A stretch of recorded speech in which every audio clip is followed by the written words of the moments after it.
do Rio de Janeiro, na Vila Sarapuí. Pode vir alguma coisa boa de Sarapuí? Vem e vê. Bem-vindos sejam todos. Você está no canal Igreja em Espírito e em Verdade. É este time, nesta hora, nós tratamos de assuntos referente à escatologia consumada e, quando não, acerca de assuntos teológicos. Bem-vindos sejam todos. Deixe-me dar boas-vindas aos novos inscritos. Você que ainda não se inscreveu, se inscreva. É de graça, não custa nada. O custo é apenas do lado de cá.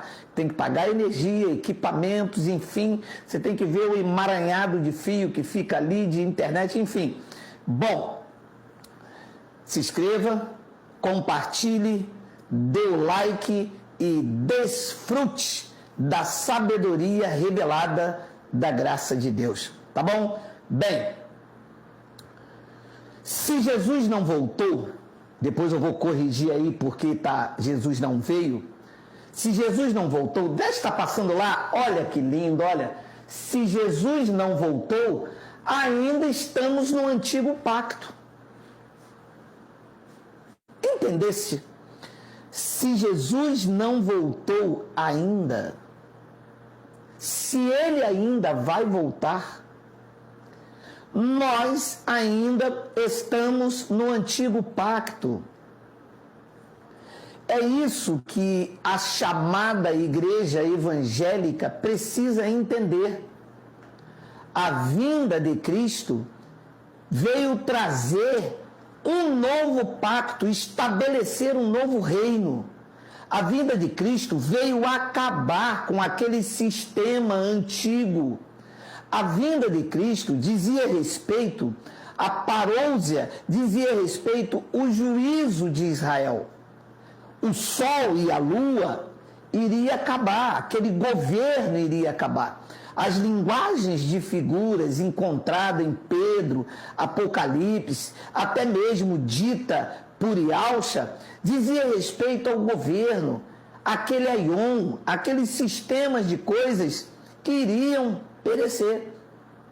Então, se Jesus não voltou, se ele não veio ainda, se ele ainda vai voltar, significa que a lei ainda está em vigor, significa que o cruzamento pactual está nos nossos dias e que a plenitude da graça, o teto máximo, os acontecimentos máximos da graça de Deus ainda não chegou.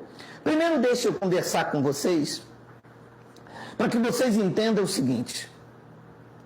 A graça de Deus, ela tem várias ramificações.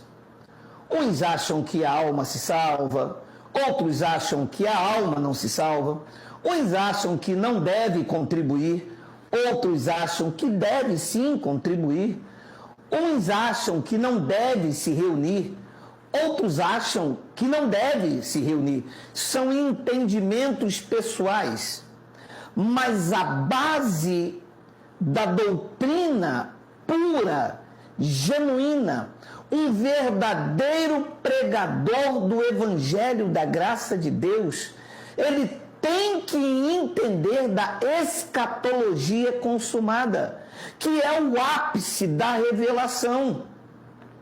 Então, uma mensagem genuína do Evangelho, ele tem que defender que Jesus veio, julgou Israel e estabeleceu a graça de Deus. Senão, a mensagem está incompleta. E ele luta contra essas verdades, fermentando a verdadeira mensagem do Evangelho, que é a escatologia consumada. Vamos então entender o que diz a epístola de Paulo aos Hebreus, no capítulo de número 10, no versículo de número 5, entendendo sempre que esta epístola foi escrita no ano 68, na escatologia consumada. As datas são muito importantes para trazer luz ao entendimento.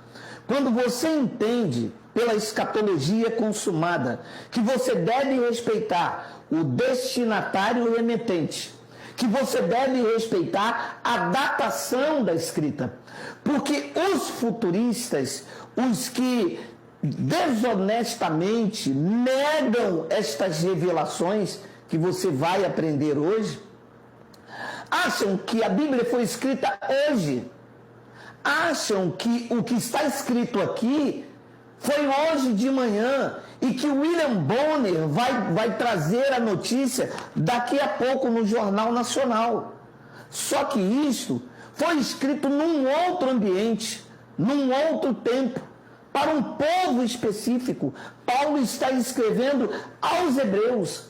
Dentro dessa escrita aqui, existem frases que elas são transcendentais, elas não vão se diluir com o tempo.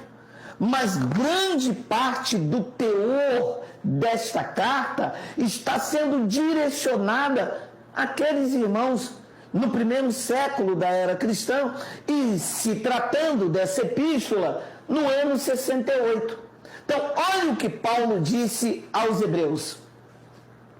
Por isso, se referindo a Cristo, ao entrar no mundo diz: sacrifício e oferta não quisestes, antes um corpo formastes, que estava no espírito, se revestiu de carne.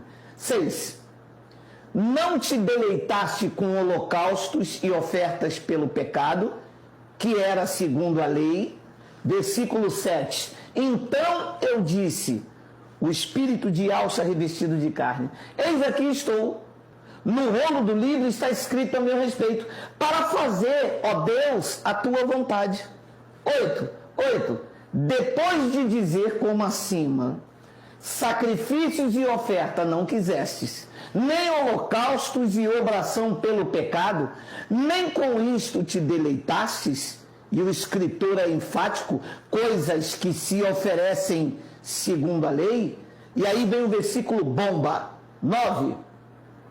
Então acrescentou: eis aqui estou para fazer, ó Deus, a tua vontade. Leia a revelação bombástica. Remove o primeiro para estabelecer o segundo. Vou parar aqui. Ano 68 da era cristã. Hebreus capítulo 10, versículo de número 9. Quantos pactos, segundo esta palavra, existe muitos anos, 35 anos depois da morte e ressurreição do Senhor? 2. O primeiro pacto e o segundo ainda não estabelecido. O segundo pacto a se estabelecer é a graça de Deus. Quando é que no ano 68, disse o escritor, o segundo pacto, está se referindo a pactos, o segundo pacto iria se estabelecer, firmar. Quando é? Aqui diz que quando ele removesse o primeiro, a lei de Moisés, o antigo pacto. E quando ele removesse o primeiro, o que aconteceria? Estabelecesse o segundo. Então, aqui se desenvolve toda um conhecimento. Ora, o primeiro pacto para ser removido teria que o símbolo maior da lei cair por terra.